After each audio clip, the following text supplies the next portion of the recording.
এ কাকু, আমাকে তোমার গার্লফ্রেন্ড পাঠিয়েছে আর বলেছে তোমাকে চকলেটের শরবত বানিয়ে দিতে। ওরে সালা, কাকু তোমার গার্লফ্রেন্ডের জন্য কি তোমার ভালোবাসা উতলে পড়ছে নাকি? বলার সাথে সাথে জামাকে খুলে দিলে। আরে কাকু, যেখানে কিনা চকলেটের শরবত বানাচ্ছ ওখানে কি আমাকে না দিলে হয়? কাকু তোমার গার্লফ্রেন্ড আসার সময় হয়ে যাচ্ছে, কিন্তু তাড়াতাড়ি করো।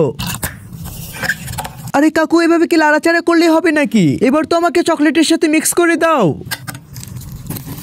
হ্যাঁ কাকু, খুব ভালোভাবে মিক্স হয়েছে। এখন আমাকে সবগুলো দুধের ভিতরে দিয়ে দাও। কাকু তোমার গার্লফ্রেন্ড কিন্তু ঠান্ডা শরবত খেতে চেয়েছে, যাও কিছু বরফ নিয়ে এসে আমার উপরে ঢেলে দাও। কাকু চকলেটের শরবতগুলো এখন আমার উপরে রেখে দাও। কাকু গ্লাসের ভিতর একটু বরফ দিয়ে দাও, তাহলে আরো ভালো হবে। কাকু শরবতটা যা বানিয়েছো না, একদম খাসা খাসা হয়েছে। আর হ্যাঁ বন্ধুরা, এরকম মজার মজার ভিডিও পেতে একটি লাইক